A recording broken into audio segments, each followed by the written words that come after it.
dengan NIM 2301160006. Dan saya Maria Delafrada menyatakan dengan NIM 2301160032. Saya Wadatudis Desyawargo dengan NIM 2301160068. Dan saya Basir Akbar Matuutun dengan NIM 2301160054. Di video kali ini kami akan melakukan konseling individu dengan masalah perilaku adiksi pornografi.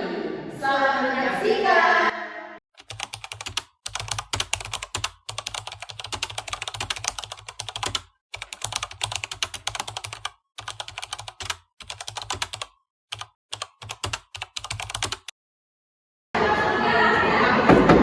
Selamat pagi, Bu.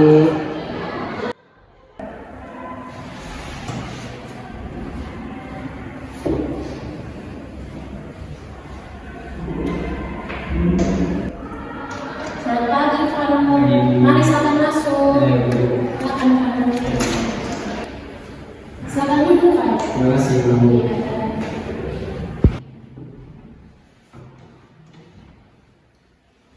Selamat pagi, Farno. Pagi, Bu. Apakah ada tugas menyenangkan? Bagaimana kabar hari ini? Cukup baik, Bu. Bagaimana kegiatan belajar hari ini? Apakah ada pelajaran yang kamu sukai? Lumayan baik, Bu. Untuk pelajaran yang saya sukai, mungkin tadi itu pelajaran Bagus ya, memang ibu juga baru dengar bahwa kamu itu suka futsal ya? Ya, iya, Bu. Bagaimana latihan yang menyenangkan? Menyenangkan. Syukurlah terima kasih ya karena kamu sudah datang ke ruang hari ini. Jadi hari ini kita akan berbincang sebentar. Apa yang kamu ceritakan akan ibu rahasiakan. Tujuan pertemuan ini adalah untuk membantu kamu. Apakah kamu bersedia untuk bercerita dengan ibu? Bersedia.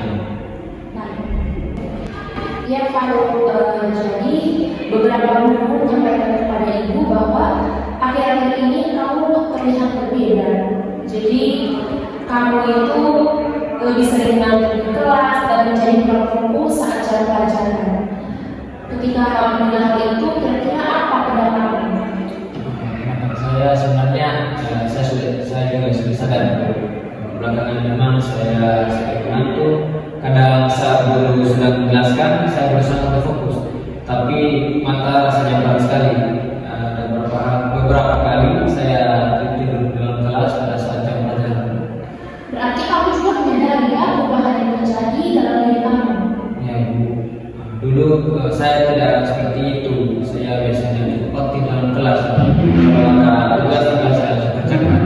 Tapi sekarang rasanya lebih sulit untuk fokus dalam pelajaran. Menurutmu apa yang menyebabkan kamu mengalami perubahan seperti itu, kan? Mungkin karena saya terlalu tidur terlalu malam. Ya, boleh diceritakan lebih lanjut ya, Faruk? Apa yang menyebabkan kamu tidur sampai larut malam? Kalau sekarang itu bisa sampai jam 1, kadang sampai jam 2 pagi. Nah, cukup lama ya. Padahal biasanya kamu harus sekolah. Kadang saya juga berniat tidur cepat, tapi akhirnya tetap begadang juga ya. Ibu mau tahu kira-kira apa yang membuatmu begadang sampai larut malam? Awalnya cuma mainan sebentar saja. Saya lihat video media sosial, video pendek, kadang main game. Tapi lama-lama saya lewatkan. Oke, jadi ketika tadi kamu mengatakan kamu kelewatan itu biasanya apa yang terjadi? Kamu lakukan di saat seperti itu? Biasanya itu Bu, saya bilang dari saya sendiri mungkin 5 menit lagi, 5 menit lagi. Tapi setelah itu tambah lagi 5 menit, tahu-tahu sudah sampai jam 2 pagi. Oke, jadi awalnya hanya ingin sebentar saja, tapi akhirnya berlangsung lebih lama dan tidak sesuai dengan yang direncanakan. Ya, seperti itu. Oke, jadi bagaimana perasaanmu ketika menyadari waktu itu sudah sangat malam? Perasaan saya itu saya sedikit takut Ibu, karena saya tahu besok itu sekolah. Tapi saya dengan sadar bahwa saya tetap begadang. Berarti kalau sebagian dari dirimu ingin berhenti masih ingin melanjutkannya ya? Ya, seperti itu. Faruk, tadi kamu mengatakan ketika kamu begadang, salah satu aktivitas yang kamu lakukan itu bermain HP. Dan tadi kamu bilang kamu menonton video. Kira-kira video seperti apa yang kamu tonton ketika kamu begadang?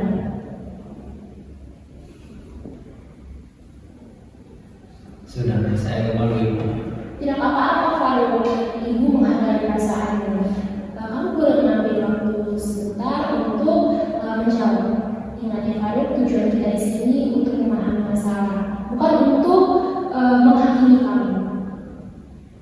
Kadang ibu saya mengakses video konten masih. Baik, terima kasih Faruk, kamu sudah jujur. Ibu tahu itu tidak mudah untuk menceritakan hal seperti itu. Sebenarnya juga saya takut dimarahi. Ibu di sini tidak untuk memarahi kamu, Faruk. Ibu ingin membantu kamu memahami apa yang sedang terjadi dan kita bisa mencari solusi bersama. Terima kasih. Sejak kapan kamu mulai muncul kebiasaan seperti itu? Tidak salah, itu mulai dari kelas 8 SMP. Oke. Kalau tidak salah, apa yang membuat kamu mengakses tontonan seperti itu? Awalnya karena teman-teman saya sering menceritakan itu, mereka juga saling menunjukkan cuplikan video dan saya jadi penasaran. Berarti awalnya dari rasa ingin tahu ya?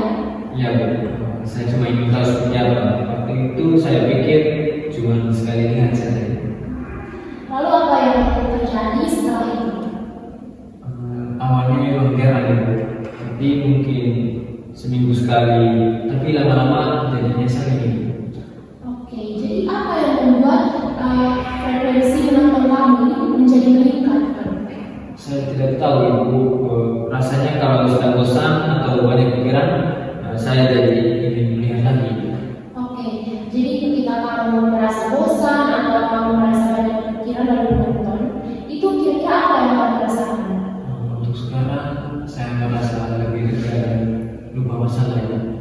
Berarti ada perasaan lega sesaat ya? Ya. Lalu bagaimana setelah itu? Setelah itu biasanya saya rasa menyesal.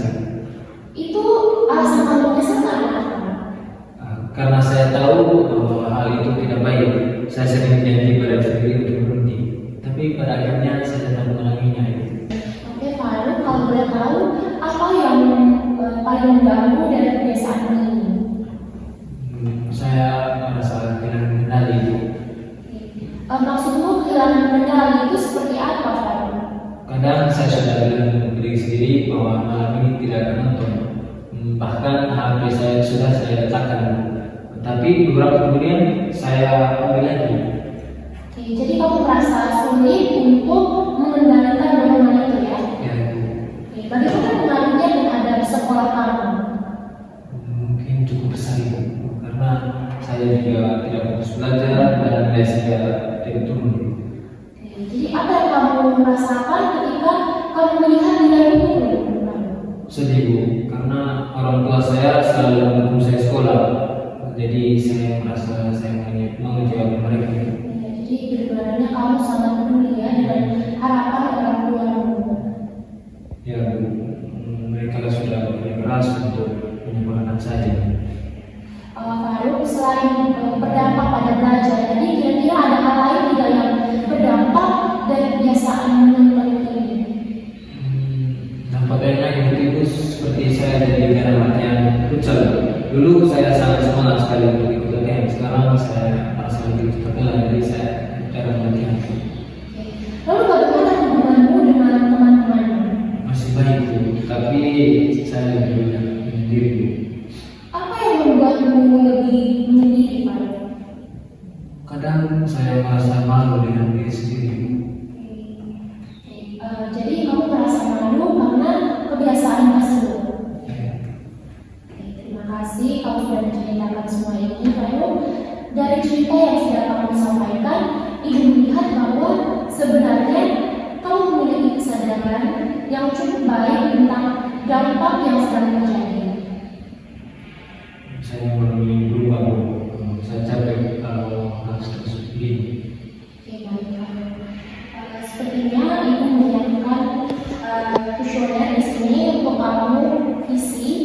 Ibu bisa melihat lagi seberapa sering kamu mengakses video tersebut dan seberapa berpengaruh dampaknya terhadap kesehatan dan belajar. Ini silahkan isi ya. Jadi kamu bisa mencetak sesuai dengan apa yang kamu lakukan.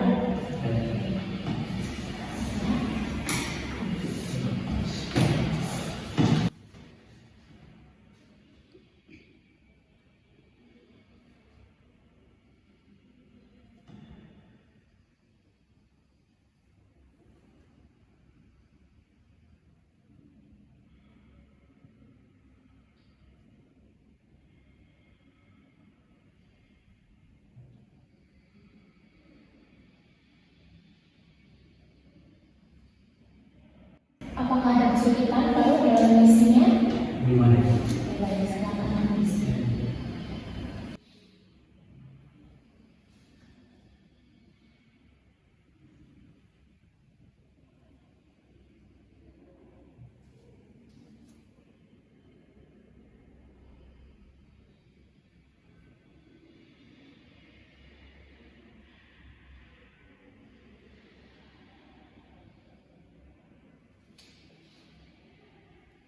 Sudah. Sudah ya? Ibu lihat dulu ya.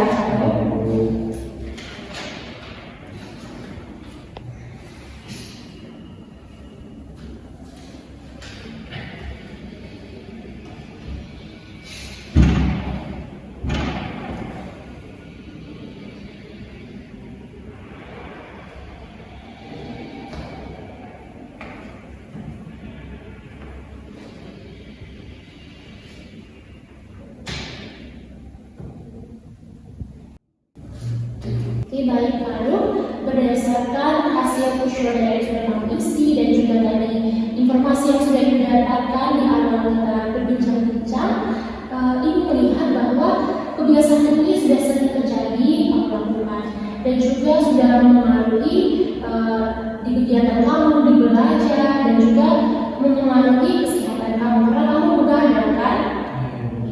Karena itu kita perlu mengatur dan mencari cara bagaimana untuk menguranginya secara bertahap. Baik, Ibu. Oke, lalu setelah kita berbicara cukup panjang hari ini, Ibu ingin mengetahui pendapatmu, pendapatmu sendiri. Menurut kamu, dampak terbesar dari kebiasaanmu yang sedang kamu alami itu dampaknya seperti apa? Kalau yang paling terasa itu mungkin saya jadi sulit fokus belajar. Dulu saya masih bisa belajar cukup lama, tapi sekarang saya tetap bosan untuk belajar. Oke, jadi kemampuan fokusmu ini mengalami perubahan ya? Ya, bahkan saat membaca materi pelajaran, saya sering harus mengulang beberapa kali agar saya mengerti. Karena kalau hanya satu kali atau dua kali, saya tidak benar-benar memahami apa yang saya baca itu. Oke, jadi selain belajar, kira-kira apa lagi yang kamu rasakan yang berdampak dari kebiasaan yang kamu lakukan ini? Mungkin dampak lain itu Ibu, tidur saya jadi berantakan, saya sering bangun dalam keadaan lelah. Oke, bagaimana pengaruhnya terhadap aktivitas sehari-hari kamu?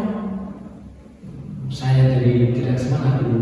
Kadang saat bangun pagi, rasanya masih ngantuk dan malas melakukan apa-apa. Oke, kalau kondisi ini terus berlangsung selama beberapa bulan ke depan, menurutmu apa yang akan terjadi? Mungkin nilai saya akan turun Ibu. Saya juga takut tidak bisa masuk SMA yang saya inginkan. Oke, karena kedengarannya pendidikan ini cukup penting ya bagi kamu. Ya, saya ingin membuat orang tua saya bahagia. Apa yang membuat kamu ingin membanggakan kedua orang tua?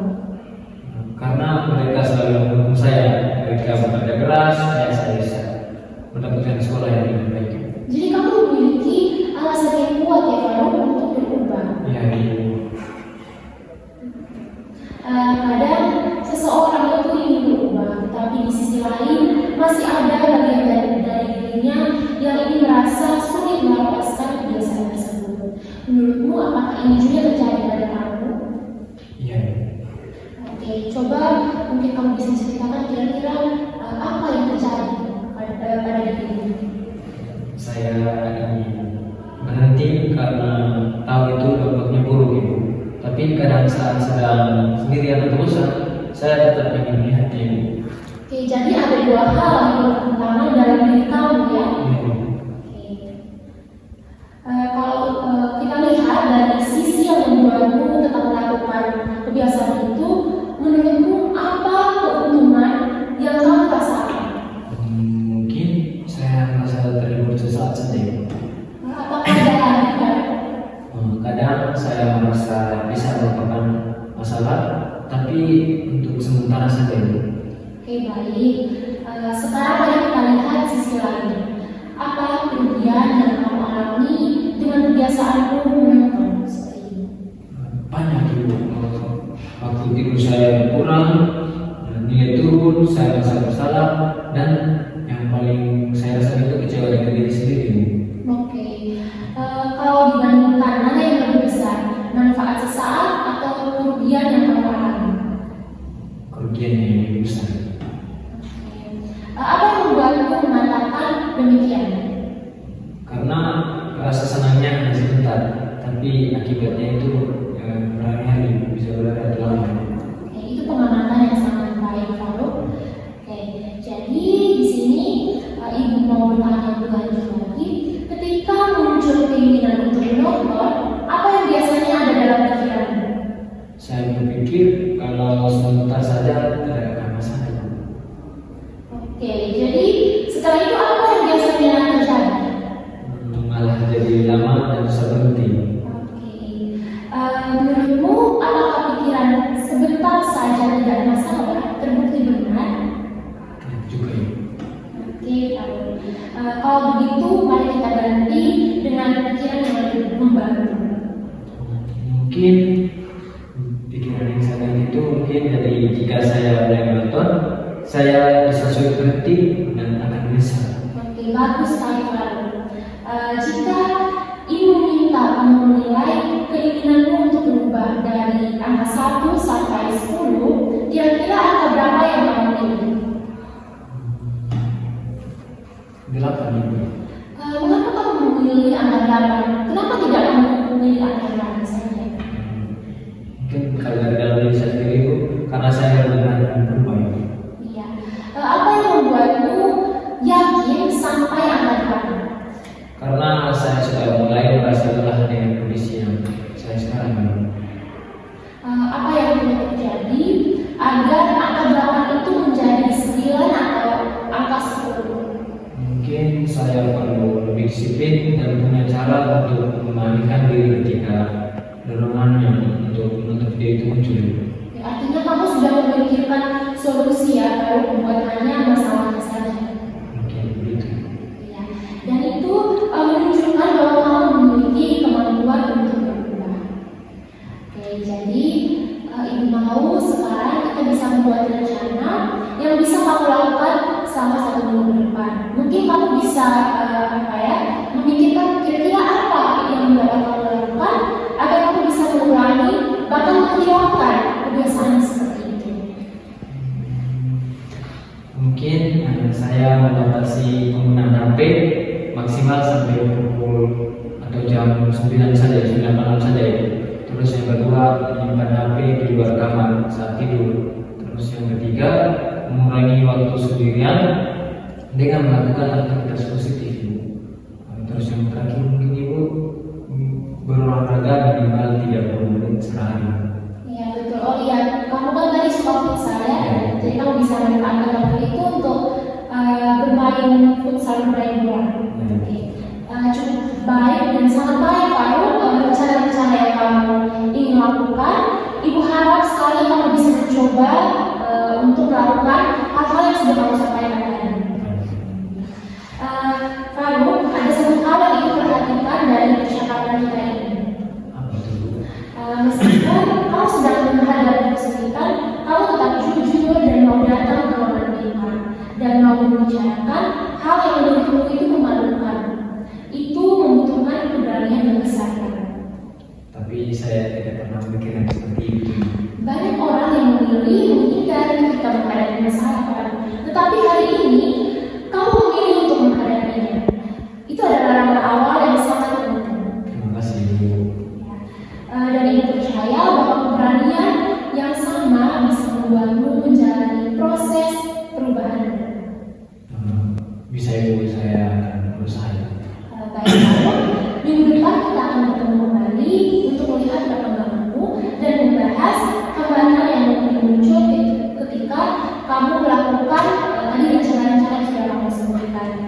Tetap semangat ya, dan jangan ragu untuk meminta bantuan jika kamu membutuhkan. Baik Ibu, terima kasih Ibu. Baik, sama-sama Farul. Sampai bertemu minggu depan ya. Terima kasih Ibu. Sampai jumpa Ibu. Ya, sehat ya Farul. Terima kasih Ibu. Ya.